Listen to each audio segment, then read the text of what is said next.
Hello, everyone. I hope everyone can hear and see me okay. Welcome to Un Espagnol by Antoine Vollon in the Heckscher Museum collection with Dr. Carol Forman Tabler. The Heckscher Museum of Art is proud to present this program as an exclusive benefit for museum members and donors. Thank you for your generous support of the museum and everything that you do to support us in the community. We appreciate it. I'm Caitlin Scher, Development Manager at the museum, and I'll be your host for this evening. Joining me on screen momentarily will be our speaker, Dr. Carol Forman Tabler. Dr. Tabler's longstanding connection with the Heckscher Museum dates back to the 1970s when she researched and wrote the text for the European section of the collection catalog. Dr. Tabler has served as a trustee of the museum, as well as a guest curator of 2 exhibitions, and is currently a member of the Collections Stewardship Committee. Dr. Tabler has taught a wide variety of art history courses in the undergraduate, graduate, and continuing education programs at LIU Post for over 25 years. She now teaches her own selected topics in art history with the award-winning Hutton House Lectures within the School of Professional Studies at LIU Post, and she gives talks with the Frick Estate Lecture at the Nassau County Museum of Art. Dr. Tabler's scholarship on Antoine Vollon, whom she first encountered while working on the Heckscher Museum's collection catalog, has led to a PhD dissertation, conference presentations, and publication opportunities in books, journals, and exhibition catalogs. She is now considered the eminent authority on Vollon. In 2015, she donated one of Vollon's finest drawings to the Frick Collection in New York and was invited to present a live-streamed archived lecture on the artist, which is still available on the Frick's website today. At the end of this presentation, Dr. Tabler will be responding to some of your questions, so please feel free to type your questions into the Q&A box on your screen or chat box at any time. You may also adjust your view on the Zoom to view the PowerPoint larger if you'd like to see some of the images she'll be sharing better.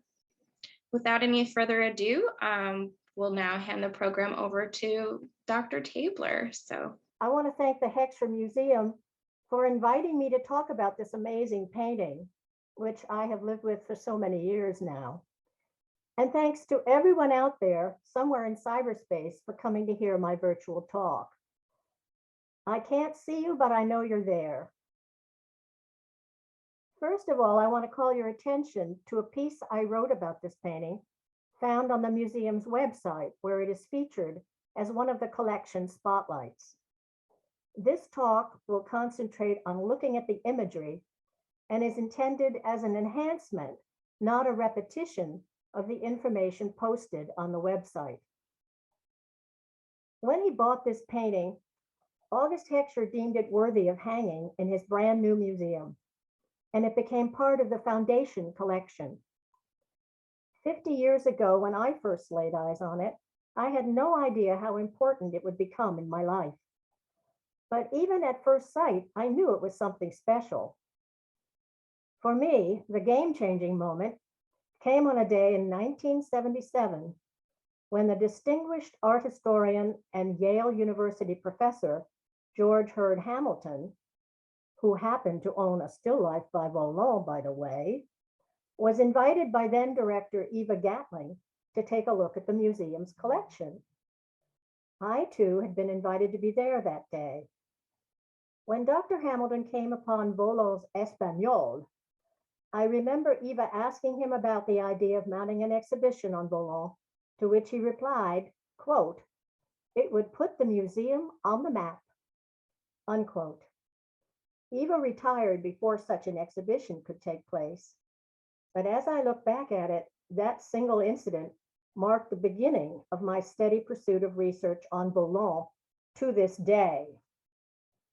Although the exhibition at the Heckscher never happened, in 1995, a dissertation on Vollon by this former consultant curator at the museum did. Vollon and I, and our journey together, are now part of the Heckscher's legacy. So who was Vollon and whatever happened to him? Born in 1833, he became an extraordinarily famous still life painter during his day, so famous that his name was virtually synonymous with still life. Painting a Vollon meant painting a still life. He was heralded as a new Chardin.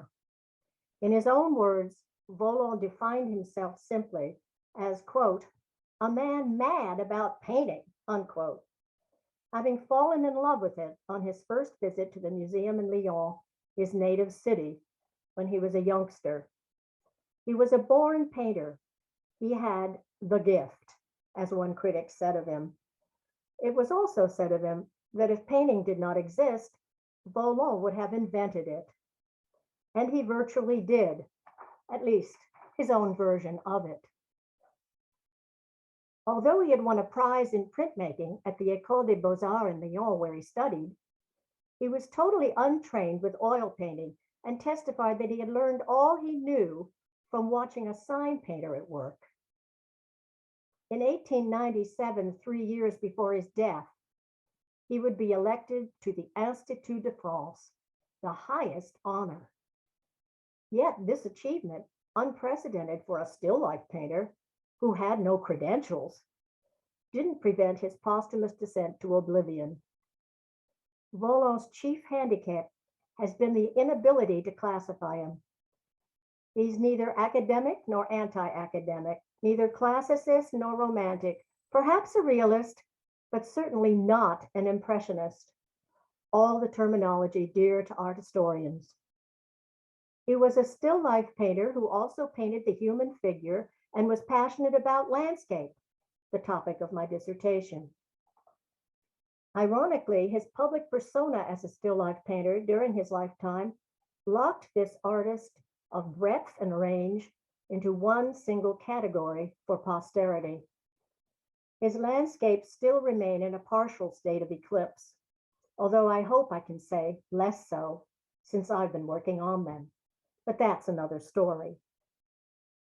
Now let's see how the Heckscher's Espagnol demonstrate this still life artist's expertise as a figure painter. A Spanish subject painted in the dramatic tenebrism of Spanish old masters was common among French 19th century artists of this period. What first struck me about it was the compelling presentation, the stagecraft, the performance, the exquisite tonal modulations ranging from dense opacity to nearly translucent gray. It is a symphony in black. Instinctive flourishes of the brush break out from the confines of the silhouette. The warm flesh tones of the face glow within the shadows of their dark surroundings, like an unveiling, or perhaps a revelation. As if we have momentarily disturbed him, his head moves out of the darkness and turns to the left to take a sideways look at us. An action reinforced by the sketchy handling of the right hand, blurred as if in motion, the torso still in profile. It takes only 2 or 3 strokes of bright creamy pigment to describe the protruding bridge of the nose above the mustache and goatee that define his swarthy complexion.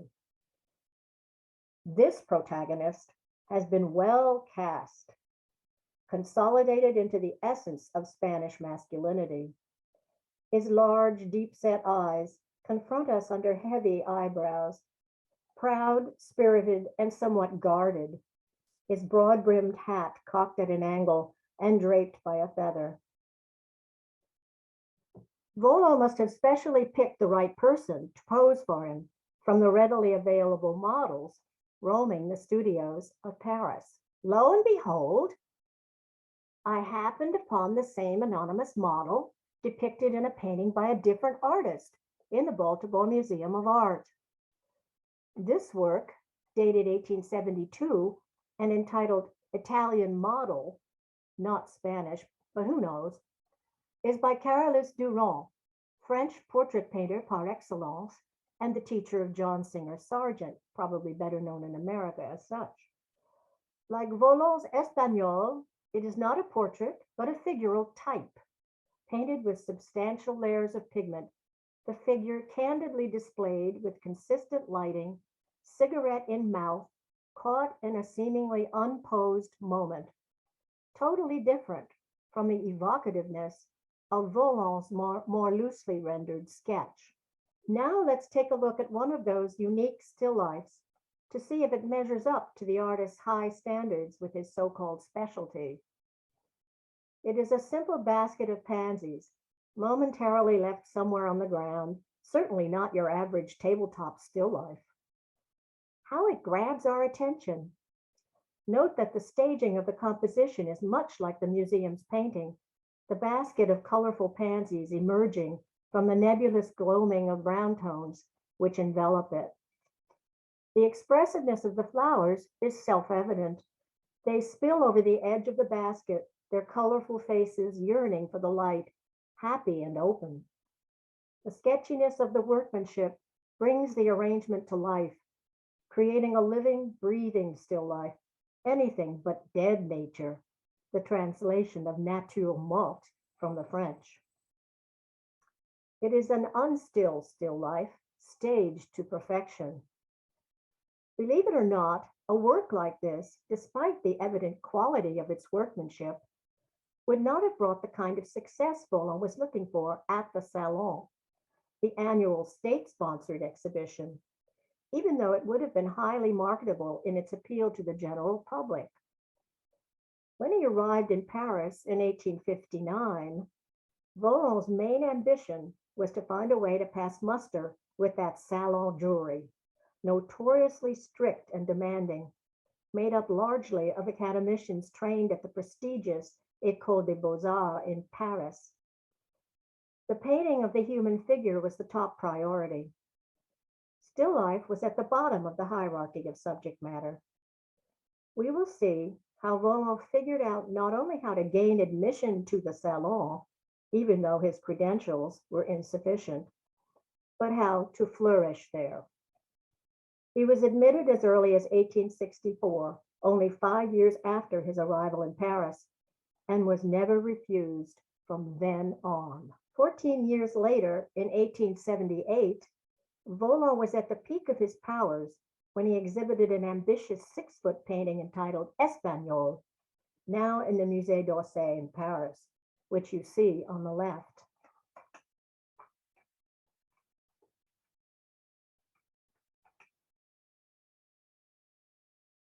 As you can see, it is undoubtedly, our museum's painting is undoubtedly a study, a preparatory study for it. As a result, the museum's portrait of a man changed its identity to an Espagnol.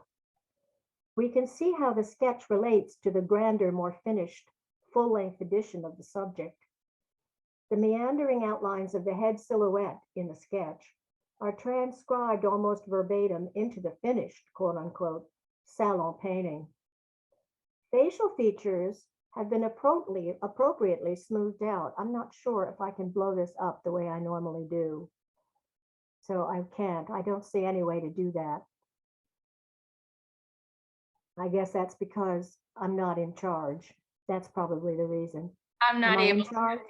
Yeah, I'm not doing, you know, the, so that's why I usually can blow it up, but I can't. Okay, that's all right.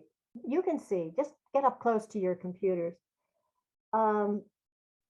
Facial features have been appropriately smoothed out between the two. Keep your eyes going back and forth. Vollon's characteristic painterly bravura energizes the texture of the dog's furry coat. And take a good look at that. It's so wonderful. The scratched outline in the right hand of the figure in the sketch can now be identified as a cigarette. So I'll go back and forth on that. I was going to do this with close-ups. The torso opens out to accommodate a more frontal view of the full-length figure, his head stable, no longer in the momentary act of turning. The lower half, missing in the preparatory sketch, is comprised of human legs, table legs, and dog legs, a potentially complicated assortment, but correct proportions are carefully mapped out in a manner worthy of an academician. The formality of the salon painting still retains some sense of the momentary, that the Spaniard is just passing through fully dressed in hat and cape and like his dog, ready to rise at any moment. Seated and confronting us full face, the dog was singled out by the critics as particularly compelling.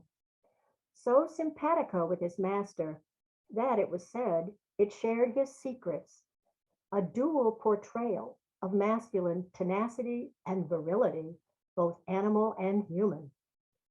The lone wine bottle on the table minimizes, but still makes oblique reference to, Vollon's identity as a still life painter.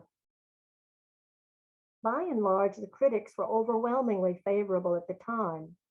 They called Vollon, quote, an obstinately personal master, i.e., unlike anyone else, whose painting dominated of all the surrounding canvases of sallow figures made of, quote, blown glass, unquote.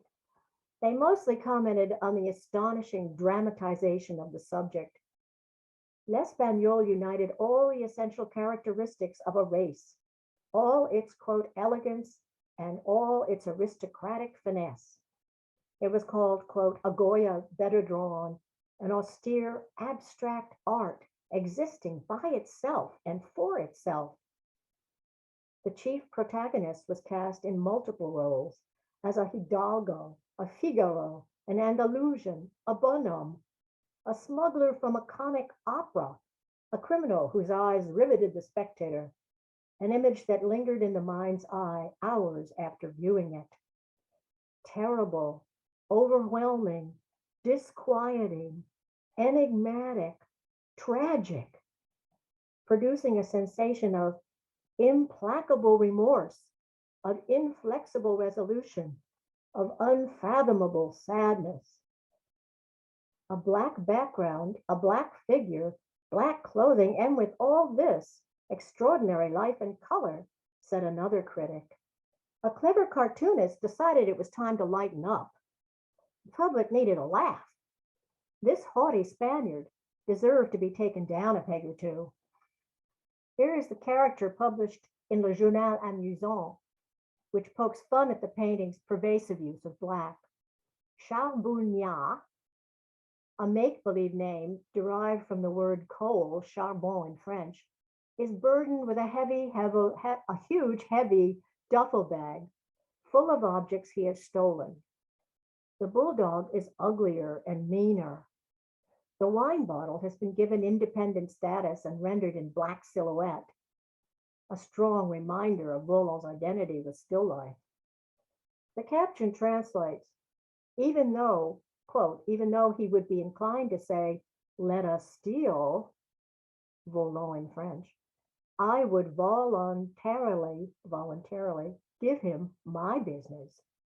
Both a criticism and a compliment at the same time, and of course, a witty pun. Quite brilliant. What struck me about the full-length figure was that despite its tribute to Spanish old masters, it dodges direct iconographical borrowing from any specific source. It also doesn't fall easily into any category. It is neither portrait nor genre, but looks a bit like both. Informative details are eliminated. What sort of place is there? Where is he? We simply see the chief protagonist and his dog, and some kind of mysterious relationship between them. Vollon seems to avoid placing them in easily legible context. They merely exist, perhaps like a still life. Though their performance is silent and unyielding, it was obviously effective and orchestrated by a skilled image maker. Vollon's artistic coyness would probably be dismissed or misunderstood today, but the 19th century critics, as we have seen, felt the need to provide the missing narrative, and they happily tweaked their imaginations into a range of interpretations, some wildly theatrical. I can picture Vollon innocently standing aside and letting the spin happen, watching from the wings like a clever Machiavelli. Was this his intention all along? Maybe so, maybe not. I wish he were here to ask. Now let me return for a moment to that wine bottle on the table in Vollon's Espagnol. It was like a trademark, selected from many objects in his studio inventory that served as a subtle visual reminder of the identity that made him famous. Here in this crowded slide, I can prove my point with concrete visual evidence. On the left is a reproduction of a painting by Vollon, now lost, entitled L'Amateur, or The Collector, which obviously relates closely to his Espagnol on the right and seems preparatory to it. In the middle, I show you two still lifes, two beauties. Look closely and you can find the wine bottle in Espagnol and the covered standing cup or poco seen in the right hand of the collector in L'Amateur or some variation on it.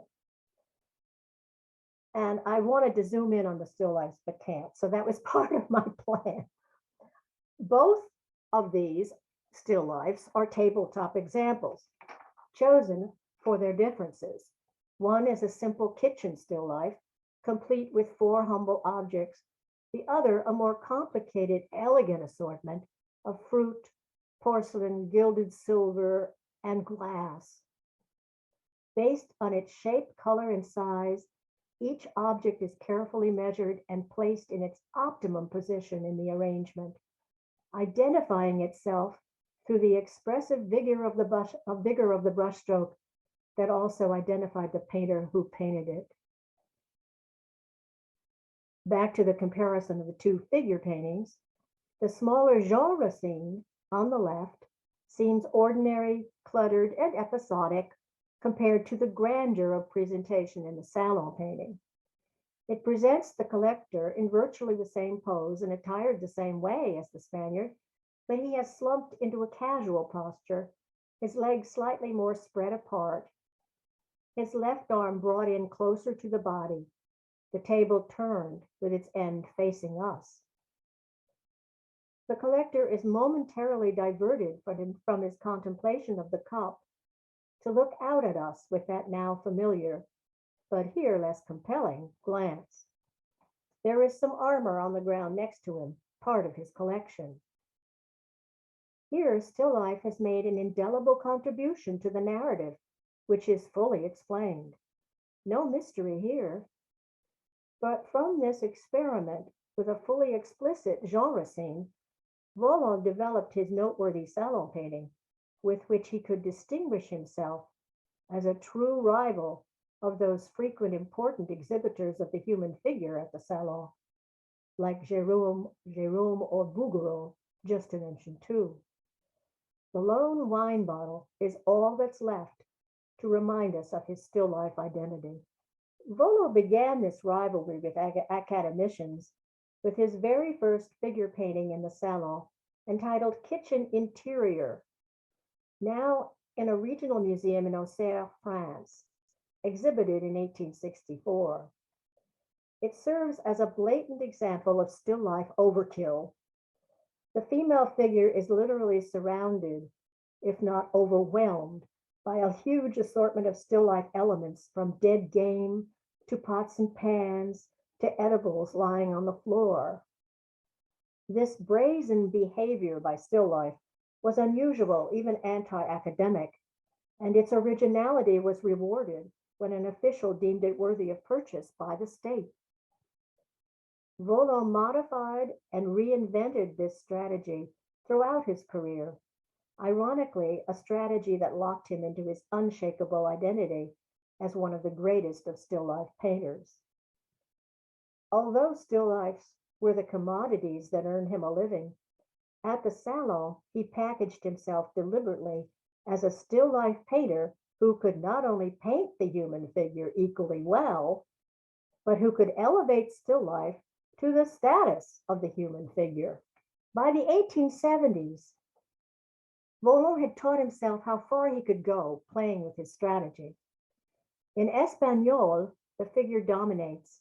Here, in this earlier painting entitled Armor, simply Armor, his titles always were simple, this one was in the 1875 Salon, and here still life dominates.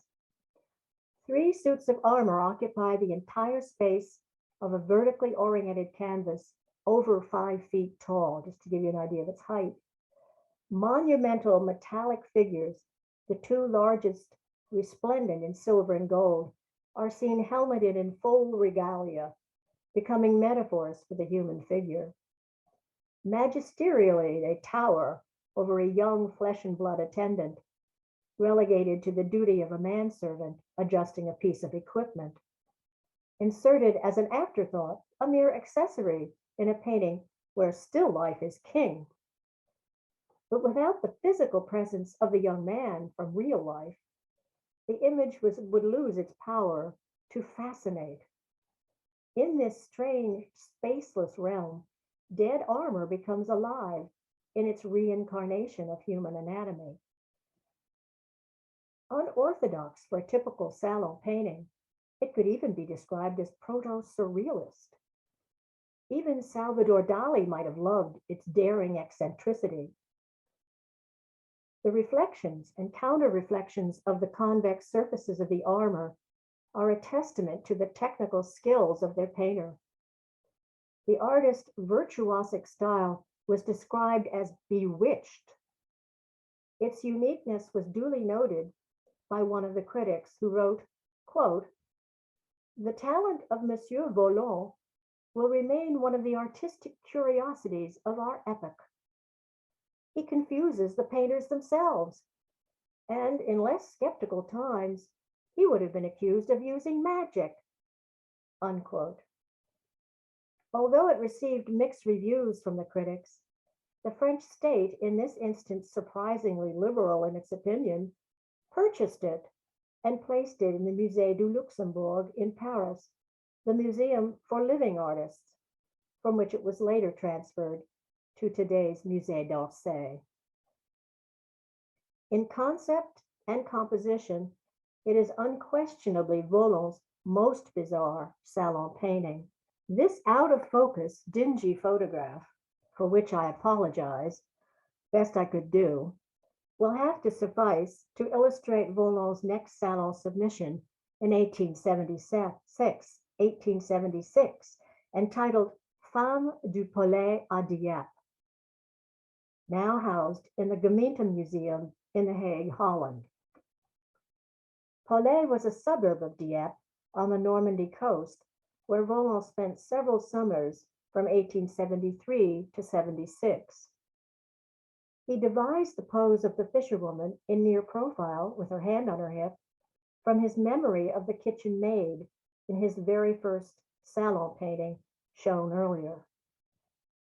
Note how the still life has been reduced to a single exceptionally large object, a basket for use in the collecting of mussels on the beach, as if competing with the large female figure carrying it.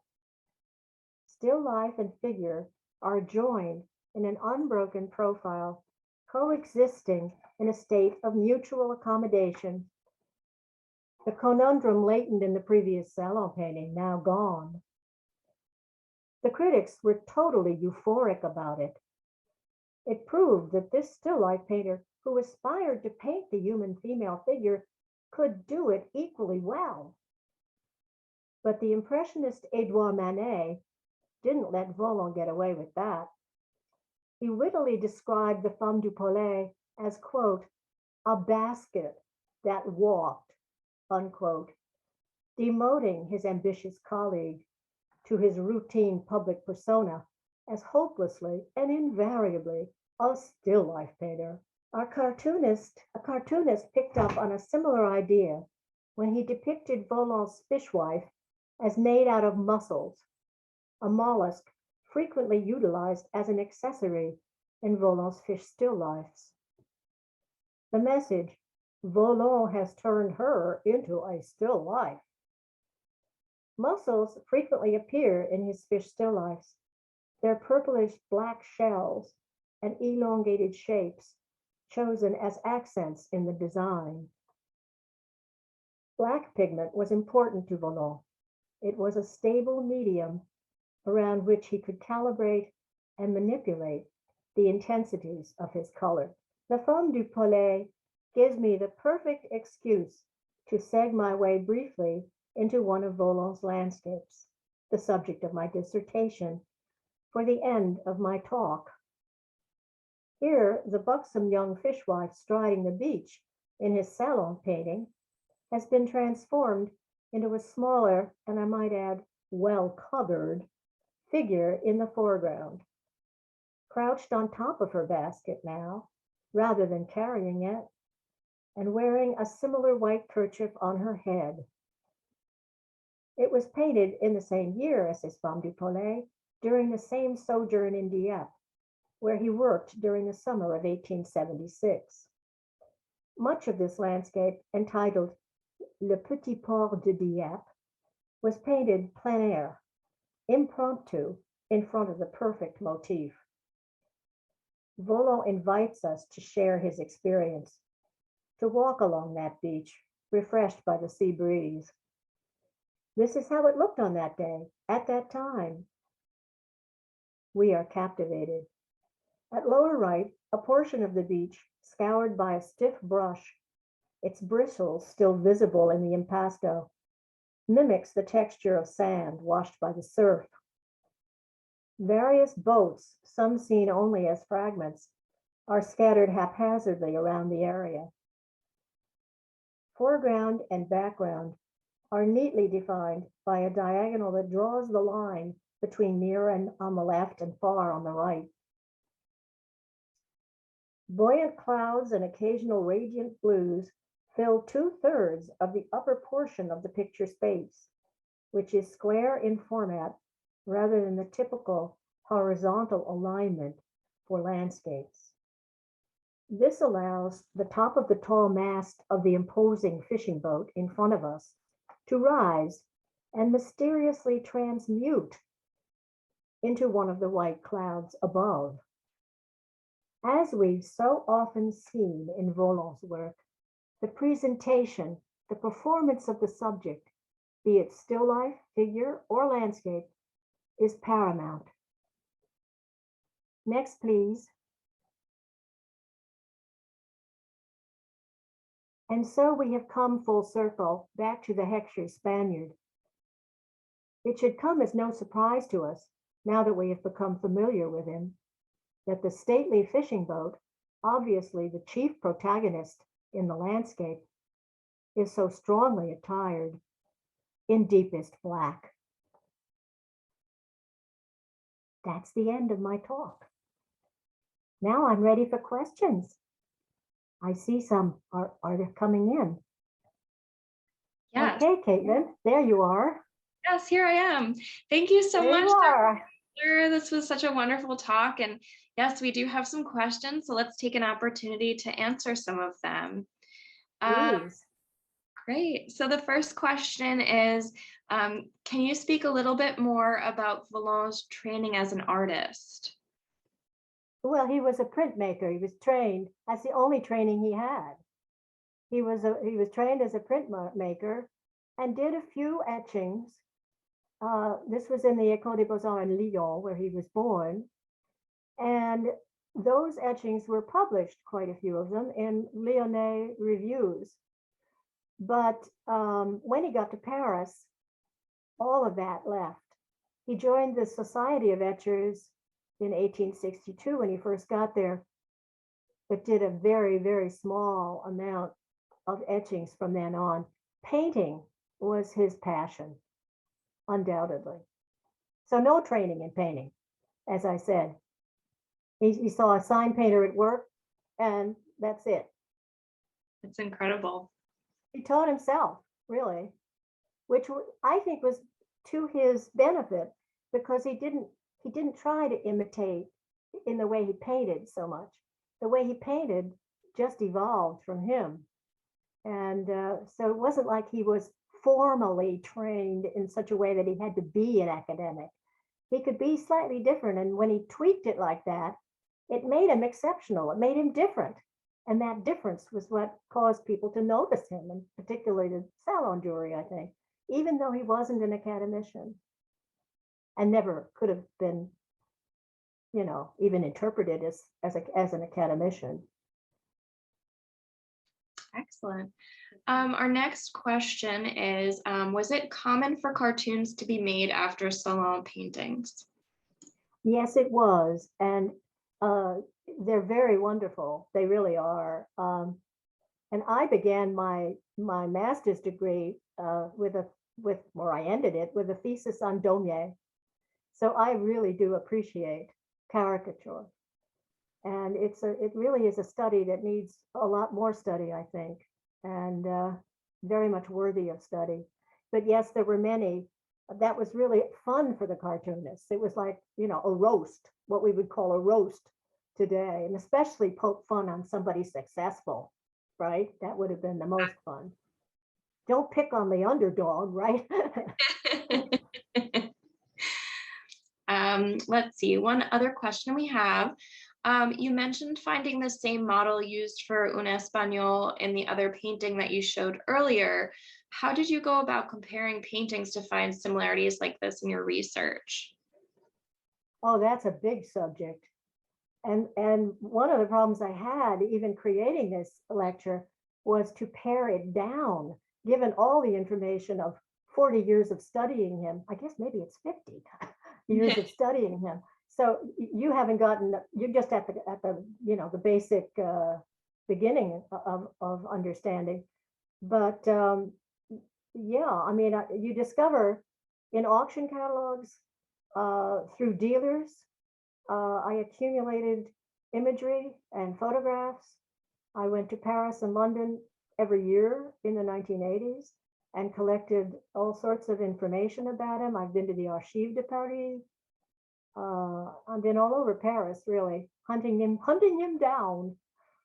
It's been like a treasure hunt, right? Yes. Very special. Did that answer the question? I think so. Yeah, it seems like, a lot of legwork. I'm not sure which comparison that was. Was that the collector, the amateur, perhaps? That came out of an auction catalog. That is an image that I captured. I think I photographed it, maybe, I'm not sure. Or Xeroxed it or did something with it. And it right away caught my eye because of its analogy with the salon painting. Yes, and I began to think about the difference between the two, and that's what made me think it's preparatory to it, because he's experimenting. Am I going to do a genre painting about this, and what am I going to have him do? And then how he pared it down and kept eliminating the excess, right? Kept eliminating and sprucing it up and giving it bigger status in a sense and greater mystique in the salon painting. Is that good? Yeah. Hope that answered the question. I can't see anybody. I think you did. Okay, good. We have a couple more questions, so I think we have time to answer both. So this one is from our curator, Carly, who's here actually. She said, beautiful talk and art. Would you consider this work to be unique within the Heckscher Museum collection, particularly in relation to the other portraits the Heckschers owned? I never think of anything as unique, particularly for 19th century art. Everything interrelates, and in some way. And we have some wonderful head-like portraiture in our European collection. I mean, all of that. I mean, the 25, I think there's still 25, I'm not sure. I haven't counted the French 19th century paintings are really quite wonderful. The Gérôme we have, for instance, we have some beautiful Barbizon painting. We could do a French show. I mean, we could have a lot of fun with French 19th century in this museum if we cared to. And I don't know if that answered that question. But I never think of anything as unique. It's all interrelated. Yeah. Vollon is unique for himself, and Manet is unique for himself, and Jean-Jacques Henner, we have a beautiful profile female head by him, beautiful, and coming again out of the gloaming, as I put it, like Vollon. She'd be great next to him, and we've got all that, and that is another presentation piece in a sense of how you present and how the French do it. I mean, this is a very French thing. The French 19th century had an identity to it. And a lot of artists just bounce off it. but of course I'm prejudiced. Well, after so many years of study, how could you not be? We have That's one. my plug for the French 19th century. Well, we have one last question that's sort of related to our previous question. Do you know why August Heckscher acquired this portrait? Good question. I think he had good taste. There's one answer. He picked it. And it had gone through, of course, if you read on in my spotlight writing, the one on the collection, the websites, the Heckscher's website, it talks about James Buchanan Brady. And I thought, well, I'm not going to bring him into this talk, but it was owned by James Buchanan Brady, a pretty flamboyant character in his own right.